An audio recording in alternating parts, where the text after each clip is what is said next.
আমাদের যে চ্যাপ্টার চলছিল ডাইজেশন এন্ড অ্যাবজর্পশন,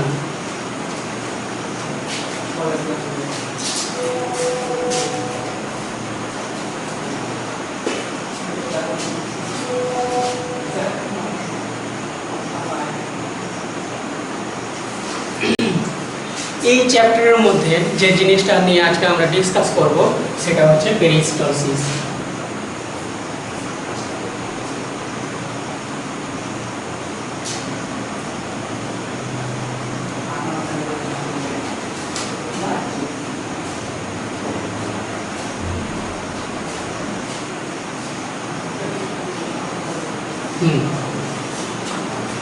তো পেরিস্টালসিসকে যদি শিখতে হয় তাহলে আমাদের সেই আগের মতো কি হচ্ছে ফিগারের দরকার পড়বে।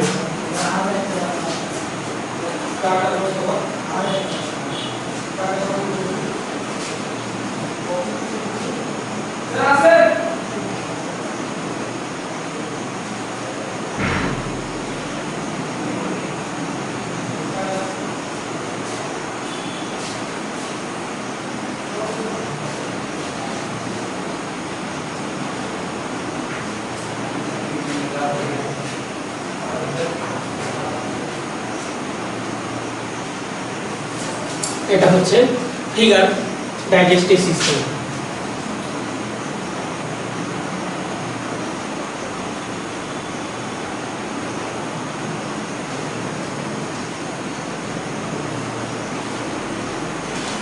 সিস্টেম তো পেরিস্টালসিস কাকে বলবো? পেরিস্টালসিস কাকে বলবো? সাপোজ এই যে স্মল ইন্টেস্টাইন আছে,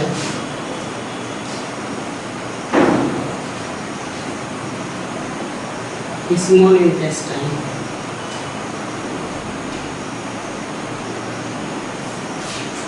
আছে এখানে, কিংবা ডাইজেস্টিভ সিস্টেমের যে কোনো পোর্শনে খাদ্য যখন সংকোচনশীল এবং প্রসারণশীল এই যে ধর্ম আছে এই নালীর, এই ধর্মের জন্য খাদ্যের অপাচ্য অংশ সামনের দিকে এগিয়ে যাবে, একে আমরা কি বলবো? পেরিস্টালসিস বলবো বা ক্রমসংকোচন প্রক্রিয়া বলবো। আচ্ছা, পেরিস্টালসিস একে প্রাথমিক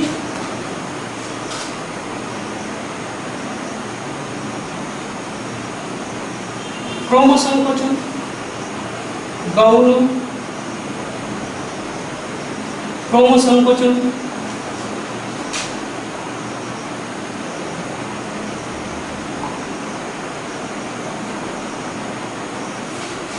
গৌণ ক্রমসংকোচন এবং 3 নম্বর হচ্ছে বিপরীত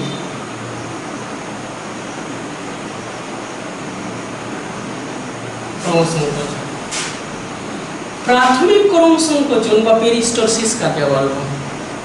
যখন ডাইজেস্টিভ সিস্টেম এর যে কোনো ক্যানেল অর্থাৎ যে কোনো অঙ্গের মধ্যে খাদ্য প্রতি সেকেন্ড 1 থেকে 2 সেমি দূরত্ব অতিক্রম করে, অর্থাৎ ধীর গতিতে কি হচ্ছে খাদ্যের অপাচ্য অংশ সামনের দিকে এগিয়ে যাচ্ছে, ঠিক, একে প্রাথমিক ক্রমসংকোচন বলবো।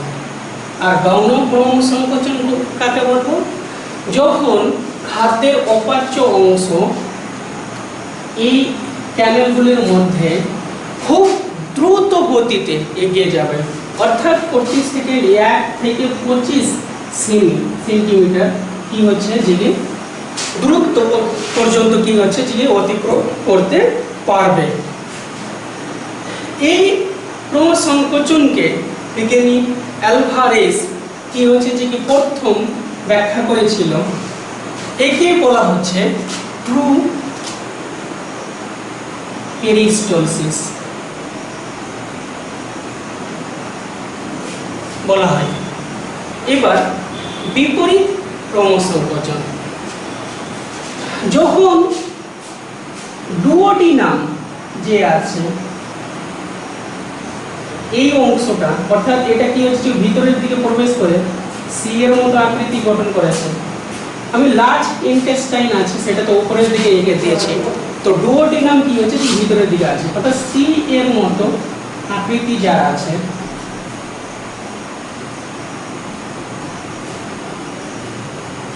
ডি নাম। এখান থেকে খাদ্যের অপাচ্য অংশ আর সম্মুখ ভাগে না অগ্রসর হয়ে কি হচ্ছে যে বিপরীত দিকে যাবে, অর্থাৎ এই দিকে যাবে, মানে ডুওডিনাম থেকে স্টোমাকের দিকে, অর্থাৎ ডুওডিনাম থেকে এই দিকে যাচ্ছে।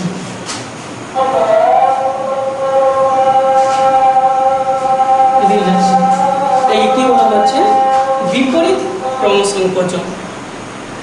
এবার ক্রমসংকোচন প্রক্রিয়াটা কিভাবে ঘটছে, সাপোজ ধরে নাও যে স্মল ইন্টেস্টাইন আছে, এখানে এলোমেলো ভাবে কি হচ্ছে এরকম এরকম এরকম করে এলোমেলো ভাবে স্মল ইন্টেস্টাইন আছে। তো প্রসেস অফ পেরিস্টালসিস বা প্রক্রিয়া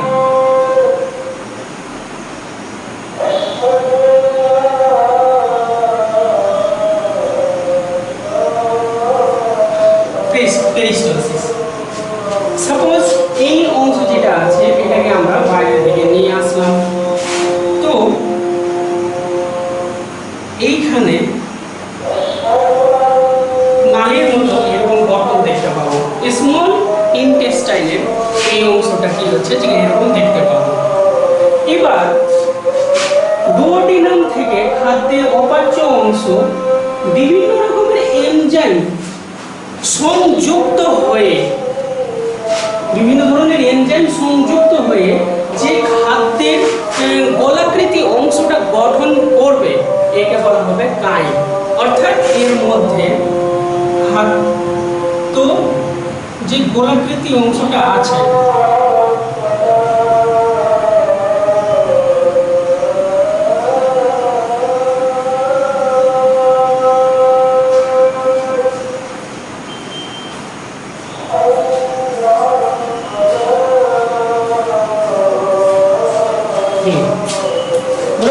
অংশটি আছে এটা, এটা বলা হচ্ছে কাইম।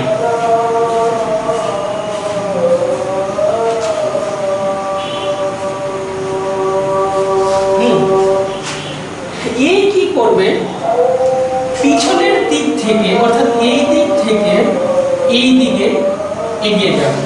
কিভাবে এগিয়ে যাবে সেটা পর্যায়ক্রমিক সংকোচন প্রসারণশীলতা ধর্মের জন্য, অর্থাৎ এই যে পেশি আছে বা অন্ত আবরণী আছে স্মল ইন্টেস্টাইনের, এর পর্যায়ক্রমিক সংকোচন প্রসারণশীল কি হচ্ছে যে বৈশিষ্ট্যের জন্য কাহিনীটা সামনের দিকে এগিয়ে যাবে। আর এর এই যে মাসল আছে এই কি হচ্ছে যে মাসকুলারিস এক্সটার্না বলা হয়।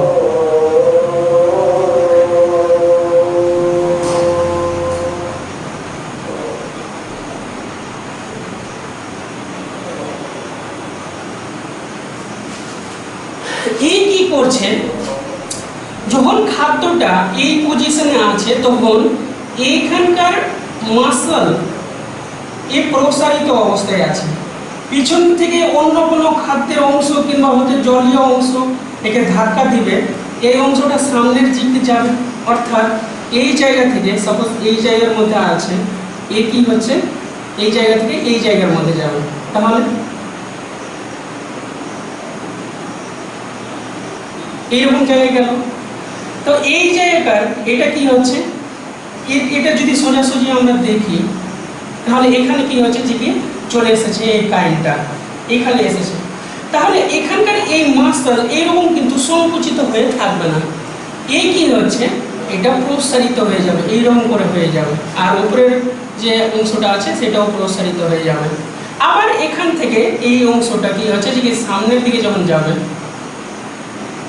অর্থাৎ এখানে চলে গেল, তখন এই অংশটা যেটা আছে সেটা আবার প্রসারিত হয়ে যাবে,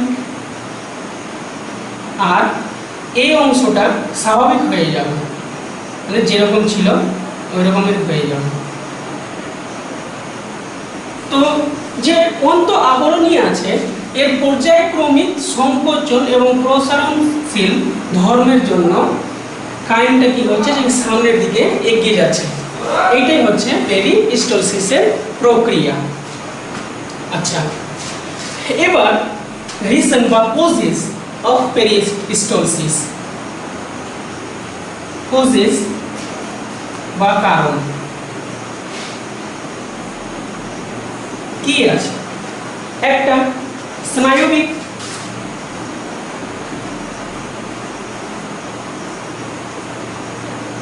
স্নায়বিক কারণ আছে, আর একটা আছে রাসায়নিক।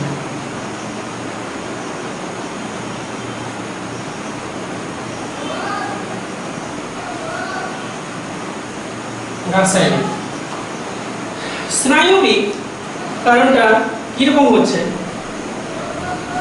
ধরে নিলাম যে এইখানে যে পেশিটা আছে এটা কি হচ্ছে মাসকুলারিস প্লেক্সাস বলবো, এই ক্ষেত্রে মাসকুলারিস প্লেক্সাস।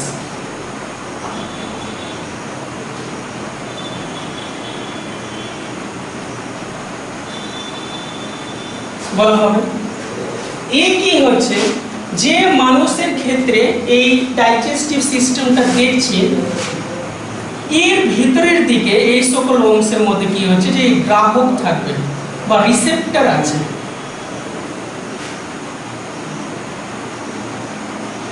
রিসেপ্টর আছে, এই সকল রিসেপ্টর সংজ্ঞাবহ নিউরন দ্বারা কি হচ্ছে নিয়ন্ত্রিত হচ্ছে। অর্থাৎ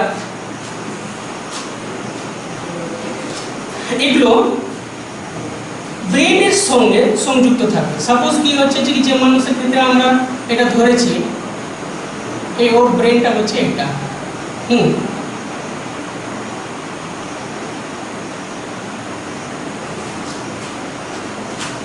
তো এই অংশটা কি হচ্ছে অন্তর্বাহী নিউরনের দ্বারা এখানে কানেক্টেড আছে।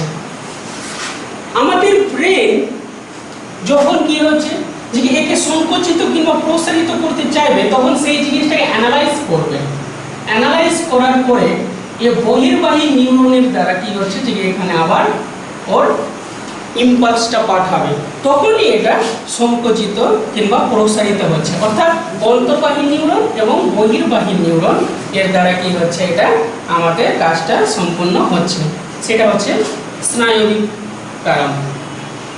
আর রাসায়নিক কারণ কি হচ্ছে, এই জায়গায় এন্টেরোক্রোমাফিন নামক এক ধরনের সেল থাকে।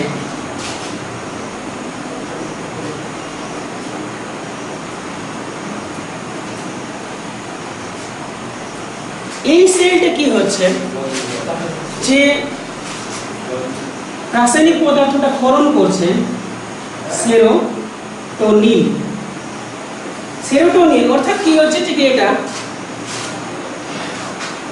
এই সেরোটোনিন কি করবে, এর সংকোচনশীল এবং প্রসারণশীল এই ধর্মটা বেশি করে আরো বাড়িয়ে দিবে। ঠিক আছে, এটা এক নম্বর কারণ। দুই নম্বর, যেগুলো গবাদি পশু আছে এদের পিটুইটারি গ্ল্যান্ডের পশ্চাৎ পিটুইটারি অর্থাৎ পোস্টেরিয়র পিটুইটারি থেকে অক্সিটোসিন এবং ভেসোপ্রেসিন নামক হরমোন প্রেরিত হয়।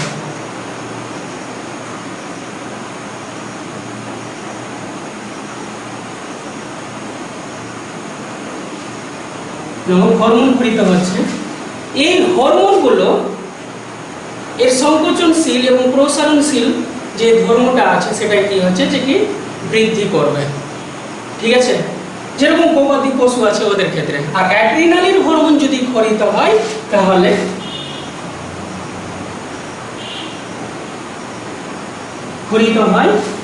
এ কি হচ্ছে এর পেরিস্টলসিস প্রক্রিয়াটাকে সেটা বন্ধ করে দিবে।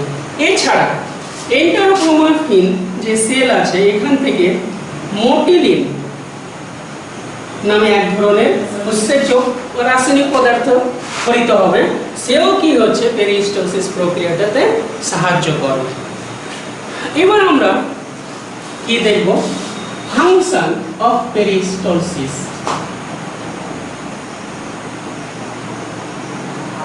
ফাংশন বা কার্য। এক নম্বর কি হচ্ছে, খাদ্য পরিবহন।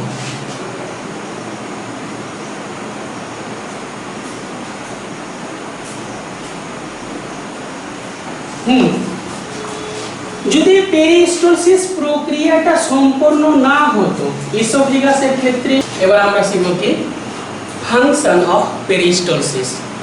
এক নম্বর হচ্ছে খাদ্য পরিবহন করা, দুই নম্বর পরিপাক,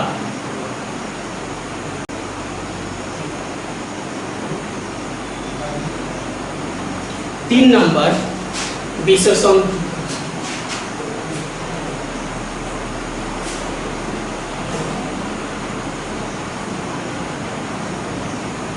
চার নম্বর হচ্ছে রক্ত পরিবহন,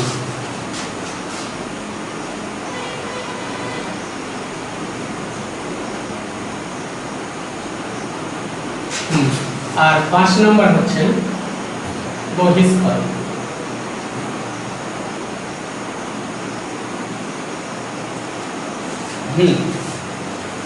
তো এক নম্বর কিরকম, খাদ্য পরিবহন করা।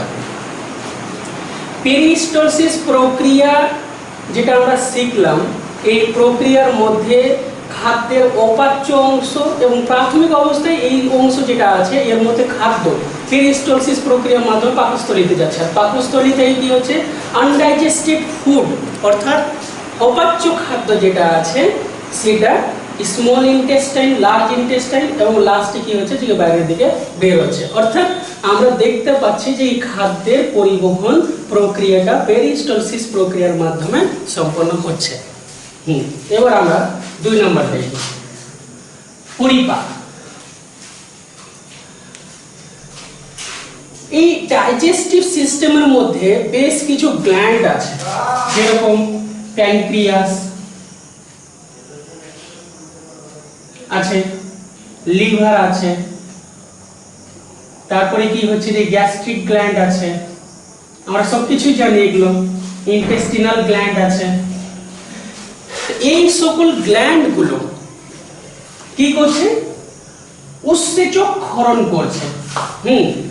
আর উৎসেচক ক্ষরণ করে যে খাদ্য আছে জটিল প্রকৃতির খাদ্য, সাপোজ কি হচ্ছে যে এরকম জটিল প্রকৃতির খাদ্য আছে, একে সরল প্রকৃতির অর্থাৎ এইরকম করতে সাহায্য করছে। এর মানে হচ্ছে এটা পরিপাকে সাহায্য করছে। এই গ্ল্যান্ডগুলো পরিপাকে সাহায্য করলো। 3 নম্বর বিশেষণ অর্থাৎ শ্বসন। যখন খাদ্যের কঠিন কি হচ্ছে যে কি অংশ থেকে সরল অংশে পরিণত হয়ে গেল, অর্থাৎ কমপ্লেক্স ফর্ম থেকে সিম্পল ফর্মে কি হচ্ছে যে কি ফুড বা খাদ্য চলে এসেছে, তখন কি হচ্ছে এই ডাইজেস্ট কি হচ্ছে যে পাকস্থলী বা স্টোমাক থেকে কিংবা ডাইজেস্টিভ সিস্টেমের যে কোনো অংশ থেকে এই খাদ্যের সরলতম অংশগুলো রক্ত কিংবা লসিকার মধ্যে গিয়ে জমা হবে। এরপরে চলে আসবে যেটা ব্লাড আছে,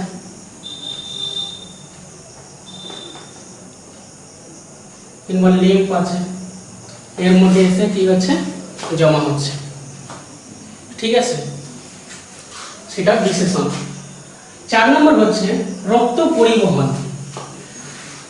যখন খাদ্যের যে অংশটা পাচিত হলো আর ব্লাডের মধ্যে চলে আসলো, তখন এই ব্লাডের কি হচ্ছে ক্যাপিলারি, যে ব্লাড ক্যাপিলারিজ অর্থাৎ এখানে যে সেল আছে আর এর উপরে কি হচ্ছে ব্লাড ক্যাপিলারিজ গুলো আছে।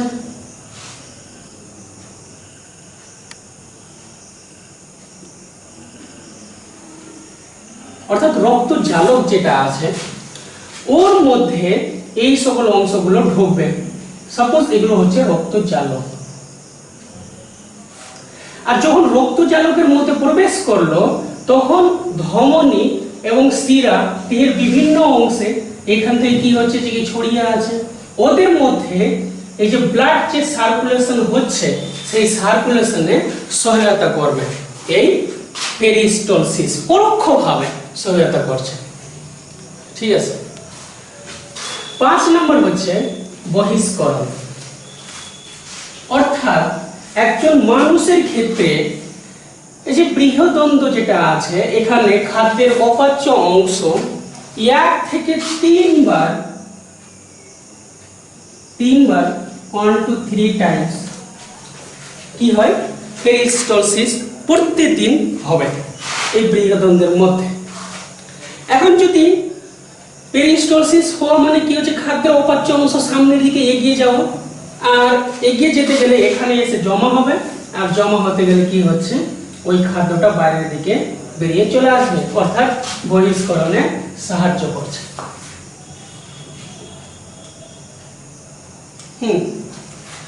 এরপরে আমরা শিখব এই যে বহিষ্করণ, তাহলে এর উপরে শিখি।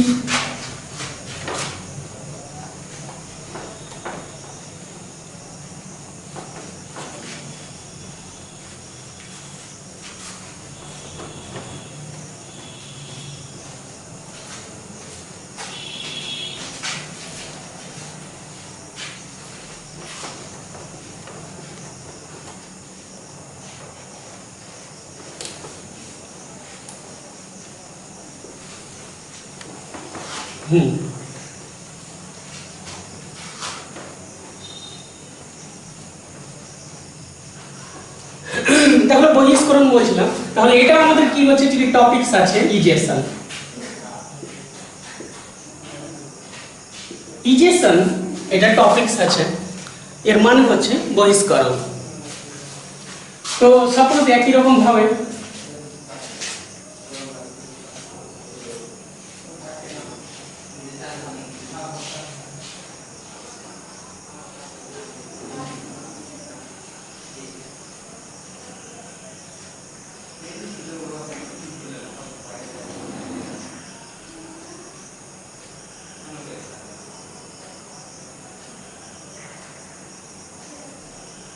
এটা ডাইজেস্টিভ সিস্টেম আঁকলাম।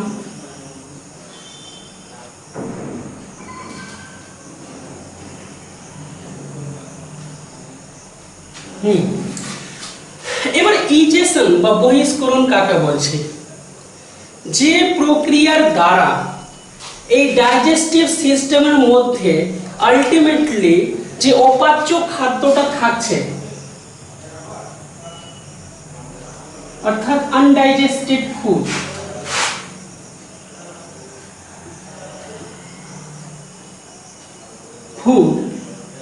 থাকছে, যে প্রক্রিয়ার দ্বারা বাইরের দিকে বের হয়ে চলে আসবে, একে বলবো আমরা ইজেশন। এবার যেটা বাইরের দিকে চলে আসলো সেটা তো হচ্ছে মোল বা টুল। এবার মোলের পরিমাণ এবং উৎপাদন।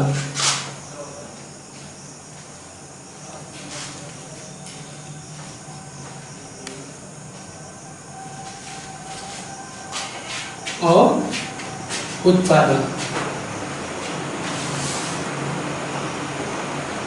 মোলের পরিমাণ এবং উৎপাদন।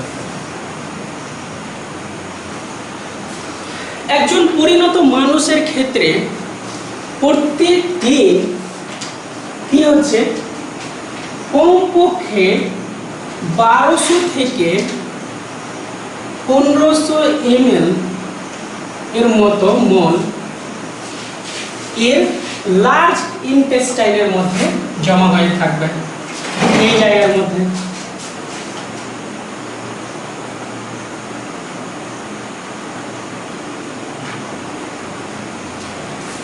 এত পরিমাণ মোলের মধ্যে সামান্য 200 ml প্রত্যেকদিন কি হচ্ছে কোন পরিণত মানুষ নির্গত করে দিবে, অর্থাৎ বহিষ্কার করে বাইরের দিকে ফেলে দিবে। ঠিক আছে, এবার এর উৎপাদন এখানে কি হচ্ছে, এক নম্বর আনডাইজেস্টেড ফুড থাকছে, এর সঙ্গে কি থাকছে, প্রায় 70% ওয়াটার বা জল থাকে, আর কি থাকে 5% ব্যাকটেরিয়া থাকে। আচ্ছা, তারপরে কি থাকে, ফাইবার ফুড,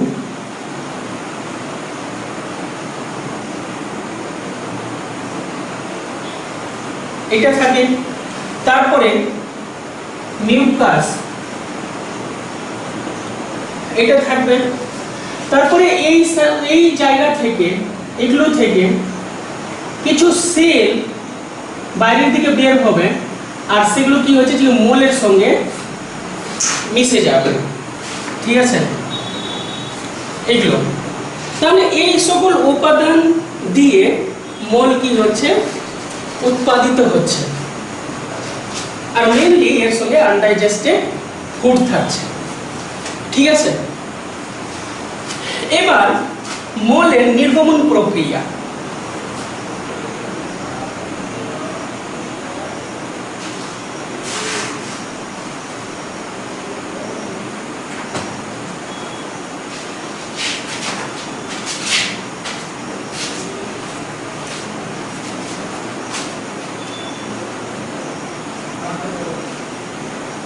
প্রক্রিয়া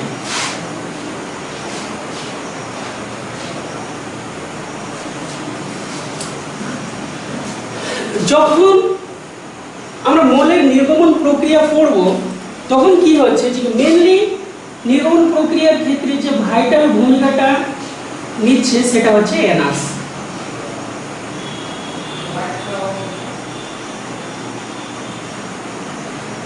অর্থাৎ পায়ু ছিদ্র। এই কি করছে, এখানে আমরা দুই ধরনের মেনলি মাসল দেখতে পাবো, একটা ভিতরের দিকে এবং একটা বাইরের দিকে। সাপোজ এই গঠনটা আমরা এখানে আঁকবো, এইখানে, তাহলে এই অংশ যেটা আছে সেটা হচ্ছে এনাস, আর ভেতরের দিকে এইরকম করে সার্কুলার মাসল দেখব, এরকম করে মাসল আছে, অর্থাৎ এনাসের ঠিক উপরের দিকে এরকম গোলাকৃতি প্রকৃতির মাসল দেখতে পাবো।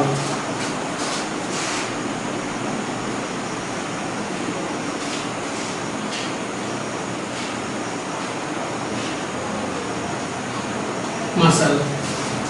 এবার এই যে ছিদ্র আছে, সাপোজ কি হচ্ছে যে এই ছিদ্রটাকে এটা করলাম, এবং কোনো ছোট বাচ্চা যদি আমরা দেখি, ছোট শিশু বাচ্চা আছে, ওর ক্ষেত্রে আমরা যখন পায়ু ছিদ্রটা দেখব, তখন বাইরের দিক থেকে আর এক ধরনের মাসল দেখা যাবে, সেটা হচ্ছে এইরকম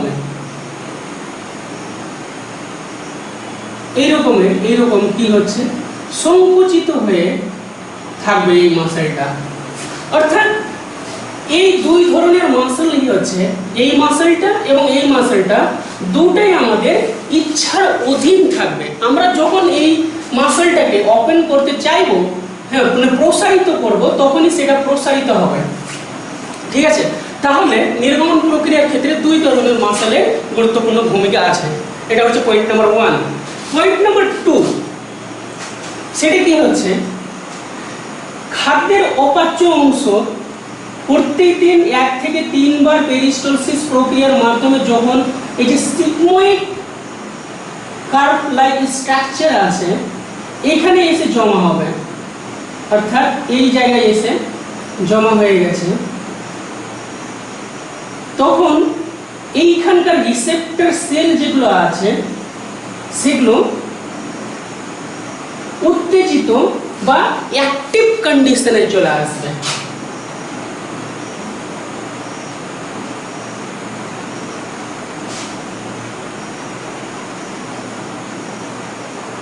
কন্ডিশন চলে আসবে বা উত্তেজিত অবস্থায় চলে আসছে, এবং এই খাদ্যের অপাচ্য অংশের উপরে একটা কি হচ্ছে যে এক্সটার্নাল ফোর্স বা চাপ এর সৃষ্টি করবে।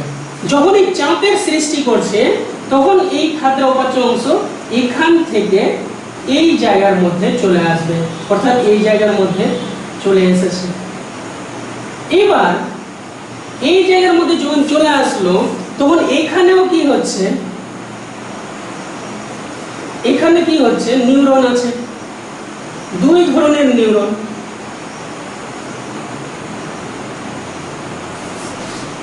অন্তর্বাহী নিউরন এবং বহির্বাহী নিউরন। তাহলে সাপোজ এটা কি হচ্ছে যে ব্রেন আছে, এই ব্রেনের দ্বারা অন্তর্বাহী নিউরন কানেক্টেড আছে, এ অ্যানালাইজ করবে, ঠিক আছে, অর্থাৎ তখনও বুঝতে পারবে যে কি ওকে নির্গমন করতে হবে। আর যখনই বহির্বাহী নিউরনের দ্বারা এটা কি হচ্ছে যে আদেশ প্রাপ্ত হবে, তখন এই অংশটা আরো বেশি জোরে কি হচ্ছে যে নিচের দিকে চাপ করবে এবং এই দুই ধরনের মাসলে সংকোচনশীল এবং প্রসারণশীল ধর্ম কি আছে সেটাকে কাজে লাগাবে এবং আলটিমেটলি প্রসারণশীলতার জন্য খাদ্যের অপাচ্য অংশটা বাইরের দিকে নির্গত হয়ে যাবে, অর্থাৎ নিচের দিকে চলে আসবে। ঠিক আছে, এবার হচ্ছে গুরুত্ব।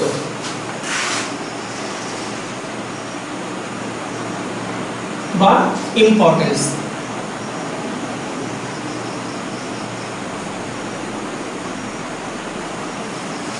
এর গুরুত্বটা কি আছে? যদি আনডাইজেস্টেড ফুড নিচের দিকে না আসে, কি হচ্ছে, নিচের দিকে না আসে, তাহলে এই সকল অংশের মধ্যে জমা হতে থাকবে, অর্থাৎ কলনের মধ্যে জমা হবে। আর জমা হয়ে গিয়ে যে রোগটা সৃষ্টি করবে একে বলবো কোলোনোস্ট্যাসিস।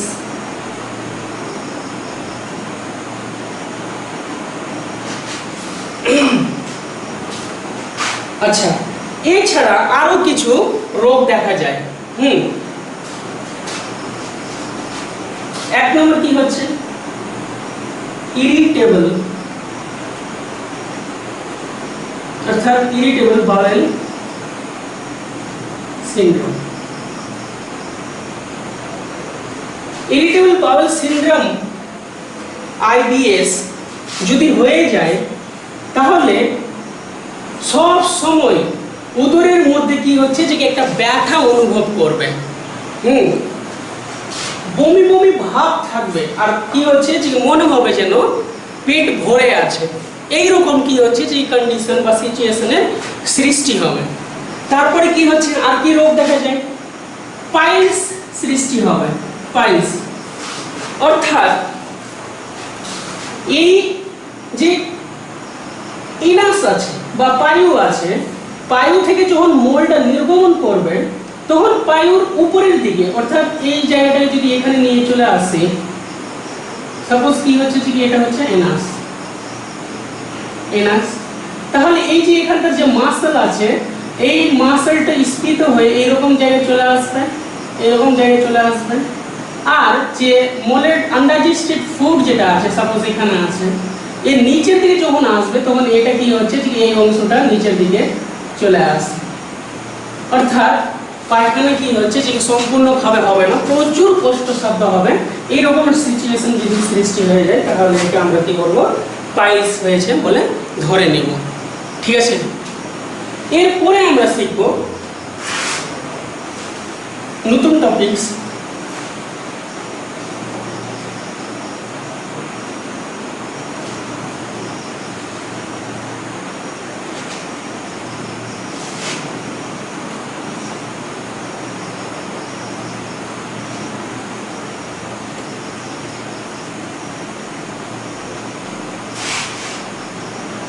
caloric value of food.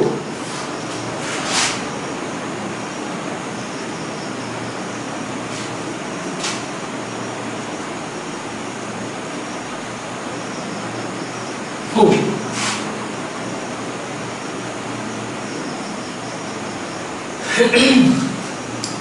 এই মানুষকে যখন দেখবো কি হচ্ছে যে টোটাল 3 ধরনের খাদ্য গ্রহণ করবে। এক, কার্বোহাইড্রেট,